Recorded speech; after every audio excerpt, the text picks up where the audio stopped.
Good morning all of you. हमारे YouTube channel geography junction में आपका एक बार फिर हार्दिक स्वागत है। आज हम भारत के कुछ और खनिज उद्योगों के बारे में बात करेंगे। जैसे आज अपन बात कर रहे हैं प्रमुख उद्योग है चीनी उद्योग, यानी चीनी उद्योग का भारत में किस प्रकार से विकास हुआ या कौन कौन से जो भारत के राज्य हैं जो चीनी उत्पादन का अधिक महत्व रखते हैं, या अपन बात कर सकते हैं कि चीनी उत्पादन में कौन कौन सी जो जलवायु दशाएं हैं वो होनी चाहिए जिसके कारण चीनी उत्पादन अधिक हो, या चीनी उत्पादन कहां पर ज्यादा स्थायीकरण हुआ है, यानी चीनी उत्पादन अब धीरे धीरे उत्तर भारत से दक्षिण भारत की ओर जा रहा है, क्यों? इन सभी कारणों के बारे में अपन अध्ययन करेंगे। तो सबसे पहले बात करते हैं चीनी उद्योग। चीनी उद्योग एक ऐसा उद्योग है जो सूती वस्त्र उद्योग के बाद में दूसरा बड़ा उद्योग है, जहां पर कृषि पर आधारित उद्योग है ये। क्योंकि जो सूती वस्त्र उद्योग होता है वो भी कच्चा माल कपास के ऊपर आधारित होता है, तो चीनी उद्योग है यह मुख्य रूप से गन्ने पे आधारित होता है। अगर गन्ने की फसल कम हुई तो चीनी उद्योग के उत्पादन पर भी फर्क पड़ेगा, अगर अधिक हुई तो भी फर्क पड़ेगा, अगर गन्ने के दाम उच्च दाम है तो भी चीनी उद्योग पे फर्क पड़ेगा। तो ये सारी जो बातें हैं, ये जो सारे जो कारक हैं वो चीनी उद्योग को किस प्रकार प्रभावित करते हैं। तो सबसे पहले अपन बात करते हैं चीनी उद्योग की। विश्व में चीनी गन्ने, चुकंदर, शकरकंद तथा कई मीठे पदार्थों से बनती है। यानी जो अपन चीनी उद्योग है, यानी शक्कर बनाने का जो काम है, जो विश्व में चीनी बनाने का काम है, जो अपन बात कर सकते हैं जैसे गन्ने से भी बनती है, या अपन कह सकते हैं चुकंदर होता है उससे भी जो चीनी बनती है, या अपन कह सकते हैं शकरकंद या अन्य कई मीठे पदार्थ होते हैं उनसे चीनी को बनाया जाता है। लेकिन भारत में जो चीनी बनाने का जो कारखाना है, जो चीनी का उद्योग है, मुख्यतः गन्ने पे आधारित है। किस पे? जो कच्चा माल होता है उसके लिए गन्ना कच्चा माल उपयोगी है भारत में चीनी निर्माण या चीनी उद्योग के लिए। फिर अपन बात करते हैं हमारे देश में गुड़, शक्कर तथा खांडसारी कुटीर उद्योग के रूप में प्राचीन काल से ही है। यानी जो चीनी उद्योग है, जो आधुनिक चीनी उद्योग का न रूप हो के पहले छोटे रूप में था, यानी जो प्राचीन काल में जो चीनी निर्माण का काम है जो छोटे रूप में था, कुटीर उद्योगों के रूप में, वहां से भी शक्कर है या अपन कह सकते हैं गुड़ है या खांडसारी बनाई जाती थी। यानी इतना विस्तृत उद्योग नहीं था अभी है जितना, तो प्राचीन काल में ये एक छोटे उद्योग के रूप में था, लघु उद्योग या कुटीर उद्योग के रूप में था। फिर बात करते हैं जो आधुनिक चीनी उद्योग की शुरुआत है, अपन मान सकते हैं कि 20वीं शताब्दी की देन है। कौन से? 20वीं शताब्दी की देन है आधुनिक चीनी उद्योग। फिर अपन बात करते हैं कि 1931 में चीनी उद्योग धीमी गति से शुरू हो रहा था, यानी जो चीनी उद्योग धीरे धीरे बढ़ रहा था 1931 से। जब 1950 का समय आया तो 1950 के बाद में चीनी उद्योग को थोड़ा प्रोत्साहन मिला और थोड़ी सी धीरे धीरे चीनी उद्योग की जो गति है वो तेज होने लगी। यानी पहले कम उद्योग थे, फिर 1950 में थोड़े ज्यादा उद्योग और मिलों की संख्या बढ़ गई। फिर अपन बात करते हैं 1950 में लगभग 139 मिलें बन गई थी, 139 चीनी मिलें, तथा चीनी का जो उत्पादन है 11.34 लाख टन हो गया था। लगभग 11.5 लाख टन हो गया था चीनी का उत्पादन जो प्रतिवर्ष भारत से। फिर अपन बात करते हैं ये जो उत्पादन है 2005-6 में चीनी की जो मिलें हैं उनकी संख्या में भी बढ़ोतरी हो गई और उत्पादन में भी बढ़ोतरी हो गई। जैसे अपन बात करते हैं 2004-5 में चीनी मिलों की संख्या हो गई 506, यानी 139 से लेकर 506, और उत्पादन लगभग 282 लाख टन हो गया। जो चीनी का उत्पादन है, प्रोडक्शन है, वो ज्यादा बढ़ गया, 282 लाख टन हो गया। और उसके बाद में 2005-6 के बाद में फिर वापस धीरे धीरे चीनी उद्योग में क्या आने लगी? गिरावट आने लगी, चीनी उद्योग धीरे धीरे कम होने लगा। फिर अपन बात करते हैं सूती वस्त्र उद्योग के बाद में ये दूसरा उद्योग है जो कृषि पर आधारित एक संगठित उद्योग है, दूसरा सबसे बड़ा उद्योग सूती वस्त्र के बाद में। अब अपन बात करते हैं जैसे विश्व में जो भारत का क्या स्थान है, जैसे विश्व में गन्ने उत्पादन में भारत प्रथम स्थान पर है। गन्ने का उत्पादन तो भारत में सबसे ज्यादा होता है, लेकिन चीनी का उत्पादन है जो विश्व में दूसरे नंबर पर है। क्यों? क्योंकि हमारे यहाँ जो गन्ना होता है उसमें रस कम निकलता है, हमारे यहाँ जो गन्ना होता है उसमें रस की जो मात्रा है वो थोड़ी कम होती है, या प्रति उत्पादन हेक्टर में ये कम होता है। और जहां जैसे चीनी का पहला स्थान है चीनी उत्पादन में क्यूबा, जो ब्राजील का एक स्थान है चीन क्यूबा, उसे अपन क्या कहते हैं, चीनी का कटोरा। क्यूबा स्थान को क्या कहते हैं, चीनी का कटोरा कहते हैं। और फिर भारत का आता है दूसरा नंबर चीनी उत्पादन में, यानी जो गन्ने के उत्पादन में तो भारत पहले स्थान पर है, लेकिन चीनी उत्पादन में दूसरे स्थान पर है। फिर अपन बात करते हैं चीनी उद्योग का स्थायीकरण, यानी चीनी उद्योग स्थानीयकरण किस प्रकार से हुआ कि जहां पर गन्ने का उत्पादन सर्वाधिक होगा वहां चीनी उद्योगों का विकास या चीनी उद्योगों को अधिक बढ़ावा मिलेगा, जहां पर गन्ना पर्याप्त मात्रा में होगा। फिर बात करते हैं गन्ना एक क्या हासमान पदार्थ है, यानी गन्ना अगर 1 क्विंटल है तो चीनी उससे 1 क्विंटल नहीं निकलेगी। इसलिए इस गन्ने के जो गन्ने या जो चीनी उद्योग है, ये एक स्थान से दूसरे स्थान पर गन्ने को ले जाने के लिए परिवहन का खर्च अधिक आता है। और जो इसलिए जो चीनी के उत्पादन या चीनी की जो मिलें है वो हमेशा गन्ने के उत्पादक क्षेत्रों में ही लगाई जाती है। जहां पर गन्ना अधिक होगा वहीं चीनी मिलों की संख्या अधिक होगी, क्योंकि गन्ना एक हासमान जो अपन कह सकते हैं गन्ना एक हासमान है पदार्थ है, क्योंकि इसका जैसे 1 क्विंटल गन्ना होगा तो बिल्कुल कम इसकी चीनी बनेगी, इसलिए इसको दूर ले जाना, परिवहन से ले जाना आर्थिक रूप से महंगा पड़ता है। फिर अपन बात करते हैं चीनी का उत्पादन लागत में जो 60% व्यय है वो तो गन्ने पे हो जाता है। अगर चीनी उत्पादन करना है, जितना भी व्यय किया उसका 60% तो गन्ने का उत्पादन में लग जाता है, गन्ने के व्यय में लग जाता है। फिर अपन बात करते हैं ये जो उद्योग है चीनी उद्योग, यहाँ पर जो जैसे इसी क्षेत्रों में जो मिलें बनाने का मुख्य उद्देश्य क्या है, एक तो हो गया कि जहां गन्ने का उत्पादन होगा वहीं चीनी की मिलें होगी, क्योंकि एक तो हो गया पहला कि परिवहन की सुविधा, यानी परिवहन अगर ज्यादा दूर होगा तो ये गन्ना क्या हो जाएगा, एक तो आर्थिक रूप से महंगा हो जाएगा, एक दूसरा उनको अगर अधिक लंबे समय तक परिवहन की सुविधा प्राप्त नहीं हुई तो वो गन्ना आधे से अधिक सूख जाएगा। यानी अधिक लंबे समय तक काटने के बाद अपन गन्ने को रखते हैं तो उसके रस की जो मात्रा है उसमें कमी आ जाती है और गन्ने के उत्पादन में भी फिर कमी आएगी। या अपन बात करते हैं गन्ना खराब भी हो जाता है, अधिक समय के बाद में काटने के बाद में उसका उपयोग नहीं किया जाए तो गन्ना खराब भी हो जाता है।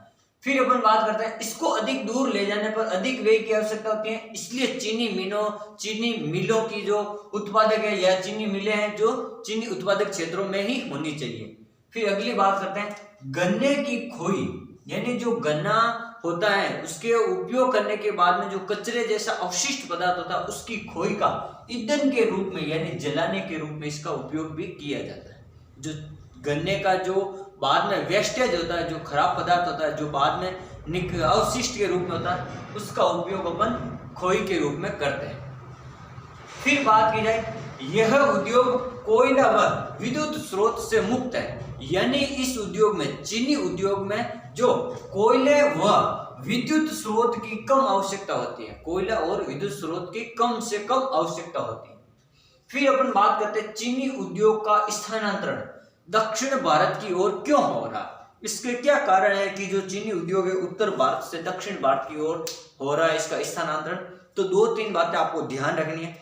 एक तो पहली बात तो यहाँ जो उत्तर भारत की जो जलवायु है वो थोड़ी उष्ण है, यानी जो ज्यादा गर्मी ज्यादा है, तो यहाँ पर जो गन्ने की जो पैदावार होती है वो कम होती है। गन्ना है जो एक उष्ण तथा आर्द्र क्षेत्र में होना चाहिए ताकि वहां पर गन्ने के उत्पादन का भी अंतर रहे, क्योंकि गन्ना उत्पादन अब कम होने लग गया है उत्तर भारत में और दक्षिण भारत में गन्ना उत्पादन ज्यादा हो रहा है। फिर दूसरी बात जो गन्ना उत्पादन प्रति हेक्टर में एक तो उत्पादन में कमी हो गई उत्तर भारत में, और दूसरी बात जलवायु यहाँ की उष्ण प्रकार की जलवायु है जबकि दक्षिण भारत की आर्द्र प्रकार की जलवायु है, क्योंकि वहां पर समुद्री तटीय क्षेत्र होने के कारण वहां सम जलवायु या नम जलवायु का फर्क पड़ जाता है उसके लिए। दूसरी बात अपन बात करते हैं कि जो उत्तर भारत में जो गन्ने की मिल है वो पुरानी है और दक्षिण भारत में जो गन्ने की मिल है वो नवीन मिल है, जहां पर नई टेक्नोलॉजी से नई मशीनों के उपयोग से गन्ने का उत्पादन अधिक।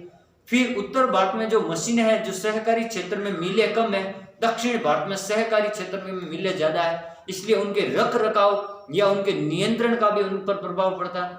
तो ये जो सारी चीजें हैं इन सभी से क्या होता है गन्ने का जो उत्तर भारत में जो पहले स्थानीयकरण था अब वो धीरे धीरे दक्षिण भारत की ओर होने लगा।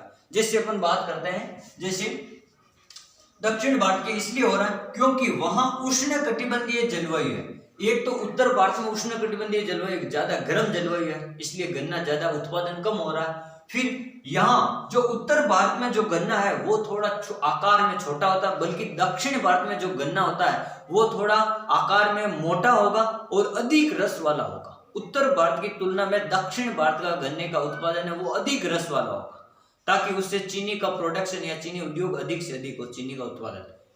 फिर बात की जाए उत्तर भारत में गर्मी ज्यादा रहती है। गर्मी में क्या होता है, उत्तर भारत में गर्मी ज्यादा है तो यहाँ पर जो गन्ना है जल्दी सूख जाता है, और वहां पर दक्षिण भारत में नम जलवायु या आर्द्र जलवायु है तो अधिक लंबे समय तक काटने के बाद में गन्ना जो सूखेगा नहीं, तो उसके कारण उत्पादन भी अधिक होगा। दूसरी बात यह हो गई जलवायु वाली। फिर अपन कहते हैं यहाँ मिलें जो सहकारी क्षेत्र में, जो उत्तर भारत की मिलें वो कम सहकारी क्षेत्र की और दक्षिण भारत में लगभग सभी मिलें सहकारी क्षेत्र की, इसलिए उनका नियंत्रण व उनका जो रखरखाव है वो सही है, उनका नियंत्रण या उनका संचालन जो ठीक ढंग से हो रहा, इसलिए फर्क पड़ता है। अगली बात, यहाँ जो दक्षिण भारत में अधिकांश नई मिलें हैं, अधिकांश क्या है, नई मिलें हैं, जिससे नई तकनीकों के कारण वहां पर जो गन्ने का उत्पादन भी अधिक हो रहा है, या उनके कारण उनके जो मशीनों के रखरखाव के कारण भी गन्ने के उत्पादन पर, चीनी के उत्पादन पर प्रभाव पड़ता है। फिर अपन बात करते हैं उत्पादक राज्य कौन कौन से हैं। जैसे अपन बात करते हैं 90% तो जो गन्ना है इन राज्यों में मिलता है, जैसे उत्तर प्रदेश, महाराष्ट्र, बिहार, आंध्र प्रदेश, तमिलनाडु, कर्नाटक, गुजरात, पंजाब, हरियाणा और मध्य प्रदेश। यानी ये जो 10 राज्य हैं, लगभग 9-10 राज्य, इनमें भारत का लगभग 90% गन्ना तो यहाँ से प्राप्त होता है। जैसे वापस बता देता है, उत्तर प्रदेश, मध्य प्रदेश, बिहार, आंध्र प्रदेश, तमिलनाडु, कर्नाटक, गुजरात, पंजाब, हरियाणा, मध्य प्रदेश, इन राज्यों से भारत का लगभग 90% जो गन्ने का उत्पादन होता है। फिर अपन बात करते हैं चीनी उद्योग में क्या क्या समस्या क्या क्या आती है, यानी चीनी उद्योग में अब वर्तमान समय में क्या क्या समस्या आ रही है उनके बारे में बात करते हैं। जैसे मौसमी उद्योग है, ये जो गन्ने का जो उत्पादन ज्यादातर किस मौसम में होता है, उस मौसम में चीनी उद्योग अधिक प्रभावी रहेगा, चीनी का उत्पादन अधिक होगा। अगर ये जो मौसम चला गया, मान लो चीनी गन्ने उत्पादन का जो मौसम चला गया, तो वहां पर चीनी उद्योग में जो उत्पादन है वो धीरे धीरे कम होने लगेगा, क्योंकि ये एक मौसम के अनुसार परिवर्तित होता रहता है। जब जिस समय गन्ने की फसल पक जाती है उस समय चीनी का उत्पादन अधिक होता है। जब गन्ने की फसल को काट दिया जाता है और फिर वापस से गन्ना शुरू होता है उत्पादन करना, तब वह जितना समय लेगा वहां पर फिर धीरे धीरे गन्ने का उत्पादन होगा। तो ये मौसमी। फिर गन्ने की प्रति हेक्टेयर उत्पादन क्षमता अब धीरे धीरे कम होने लगी। पहले जो मिट्टी की उर्वरक क्षमता थी वो अधिक थी और गन्ना अधिक उत्पादन होता था। अब धीरे धीरे जो गन्ना है प्रति हेक्टेयर टन में कम होने लगे, प्रति उत्पादन हेक्टेयर में कम होने लगे, इसलिए गन्ने में ये समस्या आ रही है कि उत्पादन भी कम हो रहा है। अगली बात करते हैं जो गंधक का अभाव, यानी जो गन्ने के उत्पादन के लिए गंधक की आवश्यकता होती है, जैसे गंधक, फास्फोरस, नाइट्रोजन, ये जो पोटास वगैरह होते हैं खाद, तो इनकी आवश्यकता होती है। तो अब धीरे धीरे भारत में इन गंधक के अभाव के कारण ये समस्या उत्पन्न हो गई कि इनको ज्यादा पर्याप्त मात्रा में गंधक की जो सप्लाई नहीं हो पाती, आपूर्ति नहीं हो पाती है, इसके कारण गन्ने का उत्पादन धीरे धीरे कम हो रहा है। फिर अपन बात करते हैं मिलों का उचित रखरखाव नहीं। अब भारत में इतनी सारी मिलें हो गई कि इनका उचित रूप से रख रखाव करना जो एक सबसे बड़ी समस्या आ रही है। इनका समय समय पर रख रखाव होना या इनका जो नवीनीकरण होना वो जरूरी है, लेकिन ये इन मिलों का कई वर्षों तक नवीनीकरण नहीं हो पा रहा है, इसलिए उत्पादन में क्या आ रही है, कमी आ रही है। अगली बात अपन बात करते हैं गन्ने का मूल्य ऊंचा होना। गन्ने का मूल्य ऊंचा होने का मतलब ये है, जब भी गन्ने का जो उत्पादन है वो अगर कम होगा तो गन्ने का मूल्य क्या होगा, अधिक होगा। यानी बाजार में गन्ने का उत्पादन अगर कम हो रहा है तो उसका मूल्य क्या होगा, ऊपर होगा। अगर ऊंचा होगा तो जो मिल श्रमिक है, जो किसान लोग हैं, वो ऊंचे दाम में अगर मिलों को बेचेंगे तो वो मिल वाले वो उनको लेना कम लेंगे और उनका उत्पादन धीरे धीरे करेंगे और उत्पादन फिर कम होगा। अगर गन्ना सस्ता होगा तो मिलों वाले जल्दी से गन्ने को लेंगे और ज्यादा शक्कर का उत्पादन करेंगे। अगर महंगा है तो मिल वाले उन गन्ने को कम से कम लेना पसंद करेंगे।